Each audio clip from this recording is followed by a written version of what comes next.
现在我是来到了重庆酉阳的大山深处了。这里有一个村子叫楠木湾，号称是中国千年金丝楠木第一村，因为在这里发现了世界上现存最大的千年金丝楠木群。在这个村子里啊，大大小小的金丝楠木有数千棵，其中有8棵树龄是超过了1000年，还有一棵楠木王树龄竟然超过了3000年，需要至少8个成年人手拉着手才能够合抱得住。而且这棵楠木王曾经还被雷击中过，整棵树干都被烧空了。大家都以为这棵楠木王啊要保不住了，结果第2年枯木逢春，楠木王又奇迹般的活了过来，而且还长得更加茂盛。不仅如此，在村子里还有一栋超过400多年历史的金丝楠木老宅，也是其中一大看点。那今天就跟随我的镜头，一起来漫步这座楠木村，边走边聊，看看这座千年古村落和金丝楠木有着怎样的故事。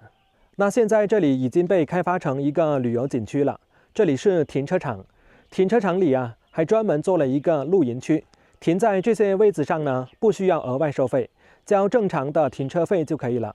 而且停车场里的卫生间里面呢还有男女各2个淋浴室，都是有热水洗澡，同样是免费使用。那这些设施对自驾游需要露营的朋友啊就非常友好了。在停车场的旁边就是景区的大门了。来看这里呢还摆放着一棵金丝楠木的乌木，这个树干也是非常的粗大，最宽的地方呢都有1米多了。游客中心，现在买一张票进去，这里的门票呢是60块钱。进来之后我们可以看到有4根竖立着的乌木，还有1根呢是横在那里，上面是刻有3个字贡木林。所谓贡木就是指当年酉阳土司进贡黄木的贡林，那么其中大的木头啊都是被烙上了官印，称之为黄木。那么贡林呢又称之为官林，禁止百姓私采，擅闯盗伐者格杀无论。现在就沿着这个游览步道啊继续往前走，金丝楠木村呢还在里面。这里道路的2旁是摆放着好多乌木啊。来看这里有一句话写着，明史当中啊有记载，明代时酉阳土司3县大木均得朝廷嘉奖。像这些乌木啊就放在这里风吹雨淋，感觉非常可惜啊。像这些乌木以它的树干粗壮程度来看啊，树龄呢都是超过1000年了。来看这里写着明朝万历年间土司县大木20来根，朝廷直接给它封官了。这个乌木又叫做陈木，为什么在这里啊会摆放着这么多呢？那是因为在当年啊发生了山洪，又或者是不符合黄木的标准，所以就被舍弃埋没，最后啊就躺于大山之中，或者在江河当中，最后呢才被挖出来展览在这里。来看看这一栋栋大别墅，非常漂亮吧？这些房子呢都是当地政府啊盖好了之后呢送给这里的贫困户的。如果这些贫困户啊要经营客栈的话呢，政府还帮他们装修好，甚至里面的床、被子、拖鞋，甚至空调都帮你装好。那么装好了之后呢，经营所得80%归这个贫困户，20%给政府。那为什么我会知道这个事呢？因为今天早上啊在停车场，我听到一位扫地的大姐啊跟我说的。看看这一栋栋房子多漂亮啊，直接从贫困户过渡到富人家庭了。这个游览步道就是从这一栋栋民宿当中呢穿过去，所以说他们不仅仅可以经营民宿，还可以打开门啊做生意，比如说开个小卖铺什么的。所以说它这个设计啊还是非常合理。来到村子的中间是看到有一个金丝楠木文化馆，入口在这一边。我们先来看看这一根乌木，因为这里呢是有一个抛光面，可以看到上面的纹理啊非常清晰，而且这个纹理呢确实是带着一些金丝啊。俗话说纵有珠宝一箱，不如乌木一方。那么这么大的一根金丝楠木乌木啊，在北上广深呢都可以换上好几套房子了，可是相当值钱啊。来看看这根乌木有多大，这就是树根的部位了。这里最宽的地方呢至少有3米，但是非常可惜，乌木的内部呢是空了。现在走进文化馆里面看看。这里摆放着好多用金丝楠木雕刻的面具，中间这个大的应该是关公。来看一下这些是什么内容，有文财神，这个比较有意思啊，嘴巴是歪的，所以叫做老歪。还有赶兵先师等等，那这些呢，相信他们是表演傩戏的时候啊会用到的面具。来到这个大山深处，你才会理解为什么说一根金丝楠木万民伐木累。因为金丝楠木对于生长的环境呢要求是非常高的，它主要是生长在云贵川地区，而且呢是要海拔在700米到1500米之间的深山老林里，环境呢还要比较湿润才行。所以说在过去啊，想要得到一根金丝楠木是非常不容易的，再把它从这个地方运到紫禁城是需要最少3年时间。这里还有一个用金丝楠木做的算盘呢，这些是金丝楠木的一些边角料了。那么在这里呢，还可以看到一些用金丝楠木制作的简单的家具。那这么小，应该算是模型了。来看看这个家具上方呢，金丝就非常的明显了。我们还可以拿一根起来看看，这个应该不是金丝楠木啊，这个桌面就是。包括这边的小凳子，你看这个金丝非常明显了，这个更加明显。这里有一些金丝楠木的横切面，来看一看，这个纹理呢一圈一圈，生长非常慢啊。像这么粗大的一根呢，起码都要几百年了。这是金丝楠木各种纹理的展现，我们走进来看看。像这个呢，就是山水纹，还是非常好看。上面呢是金桔纹，而这个呢就是凤尾纹、金丝纹，这是金沙纹，还有水浪纹、雨滴纹。这一根金丝楠木，相信是他们的镇馆之宝了。这里每一匹马都在奔跑，但又形态各异，栩栩如生啊！这里是摆放着8根金丝楠木柱子，它们叫做金柱。因为金丝楠木呢价比黄金，称它为金柱啊也是不为过。看看这些金丝就非常的明显了。这边呢就是用金丝楠木仿制的乾隆皇帝宝座5件套，它的价格是多少呢？这里有写啊，360万。这个就是金丝楠木大圆桌，包括这些椅子，它的价格是多少呢？36万。这是金丝楠木龙茶几，就这个茶几啊，价格460万。真的是一张桌子啊，在北京都可以换到一套房子了。现在我是站在村子的中间，在这里啊，我看到一个奇怪的现象。来看一下，这后面是有一根根避雷针，这里还有一根。我从来没有看到一个村子里面啊，竟然装有这么多避雷针。那这些呢，就是让这些金丝楠木啊免遭雷击。看完了这个文化馆之后呢，现在就到村子的后方去看看长在地上的金丝楠木树。哇，这棵就是树龄超过3000年的楠木王了。它的树围呢是有6.91米，需要至少8个成年人才能够环抱得住。这树干的底部直径足足有3米多。再来看看这些树根，就像龙爪一样，深深扎进了泥土里，牢牢地抓住了这片土地。它的冠幅更是惊人，覆盖面积至少有好几百平方米，就像是一把巨大的雨伞，遮天蔽日。楠木王的传奇不仅在于它的古老与粗壮，更在于它历经1000年风雨依然生机勃勃。根据村里的老人说，这棵楠木王曾经遭遇过雷击、火烧，树干被劈开过一道大大的裂缝，甚至有一部分树干是被烧得焦黑，但它依然没有枯萎，反而在裂缝中重新长出了新的枝叶，顽强地存活了下来。也正是因为这份坚韧，才被当地的村民奉为树神。每逢节日里，老人就会带着孩子来这里祈福，这里还有一面墙，上面是挂着很多村民祈福时留下来的祈福带，随风飘动。看起来大家对楠木王是充满了敬畏之心。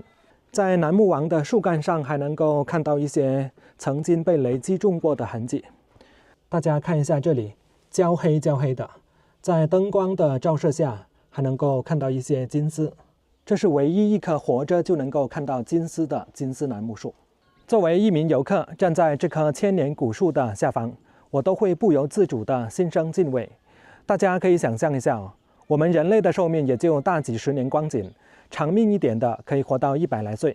而这棵楠木王它已经活了3000多年了，秦始皇出生的时候，它就已经1000多岁了。数千年来，它见证了朝代更迭、岁月变迁，见证了土家先民在这里繁衍生息、辛勤劳作，也见证了这座古村落从默默无闻到被世人熟知的全过程。关于这棵楠木王，还有这样一个故事：在2001年之前，这棵楠木王它还生长在当地一户人家的院子里面。这户人家姓董，这位董大爷已经有70多岁了，一生穷困潦倒，妻子早逝，给他留下了2个儿子，都已经30、40岁了，还没有结婚。他们就住在这棵大树的下面，一直不知道这是一棵金丝楠木树，更加不知道这棵树的价值。一直到了2001年的时候，村长来到了他们家，说村子要修路了，要把他家的这棵树给移走。当天晚上，董大爷做了一个奇怪的梦，梦见了他去世几十年的爷爷，跟他说过一句话。他说这棵树不能移，移不得。从梦中惊醒的董大爷吓得一身冷汗，后来怎么睡都睡不着了。想着爷爷曾经跟他说过，这棵树在他爷爷还是儿童的时候呢，就在院子里面了，当时就有这么大了，而且在这棵树的下面生活了一辈子，从来都没有蛇虫鼠蚁，不管是冬天还是夏天都没有蚊子。这位董大爷就想这古树是通灵性的，如果就这么移走的话呢，会不会不好呢？就让2个儿子找了个行家来看一看。结果行家看了之后呢，啥也没说，直接出价50万，要买下这棵树。这董大爷心想一棵树就能卖50万，这怎么可能呢？他觉得这个事肯定不简单，于是就告诉了村长。这村长就上报到了相关部门，最后从北京请来了一位权威专家，鉴定了之后才发现这棵树确实不简单，它竟然是楠木当中的小叶真楠，也就是我们说的金丝楠木了。它的树高达到了33米，树围达到了6.91米，是我国已发现的树龄最大的金丝楠木古树了。通过专业的设备鉴定之后呢，才知道这棵树已经是超过了3000多年的树龄了。最后呢，专家直接给出了2个亿的估价。这个故事讲到这里，就让我想起前些年我见到过的一栋金丝楠木房子，是在湖北利川，故事情节差不多，说的也是一个老汉一生穷困潦倒，有2个儿子，30、40岁没有结婚，结果发现祖上留下来的一栋木头房子是金丝楠木做的。北京来了专家，估值8个亿，故事情节差不多，是真是假我也没有办法求证，大家听听就好。话又说回来，这么大的古树通不通灵性我不清楚，但是它是一种乡愁，陪伴着自己长大。虽然它是植物，植物没有情感，但是人有情感。这么大的树不能说移就移，说砍就砍。很多人来到这里都要和这一棵3000年的楠木王合个影，我也和他合个影吧，来沾一沾这棵千年古树的灵气。这棵楠木王由于它是8棵楠木古树当中树龄最长的一棵，所以被称作长寿树。那看完这棵楠木王之后呢，就走过这座长寿桥，去看看另外7棵金丝楠木。这座长寿桥上呢，也是被绑了很多祈福带。看一下，在这座长寿桥的2旁也是种着很多还没有成材的金丝楠木。这些树龄呢，估计就很短了，可能连10年都没有。这里整片金丝楠木林可以说是郁郁葱葱走在这条小道上感觉非常的清幽。这就是2号金丝楠木，它的树龄呢是有1500年，树高29.2米，它的树围是有4.6米。在过去是被村民亲切地称为宝爷树。那么这个宝爷树应该怎么去理解呢？在当地有一种习俗，就是给儿童拜宝爷宝娘，就是认干爹干妈了。在土家族地区这个习俗呢是广泛流传。就是以期待小孩子能够健康成长，一生顺利。拜的宝爷宝娘既可以是人，也可以是树，甚至可以是石头和水井，这就可以当作是一种社会合作，或者是借自然的力量以养育后代。就是指一旦经过特定的仪式拜宝，干爹就要给干女儿缝新衣服。当然，干爹给予的支持往往不止给一身新衣服，逢年过节的时候小孩子也要去给干爹拜年拜节，相互之间要经常问候关照，亲为一家。看完了2号宝爷树之后呢，现在到3号金丝楠木来看看。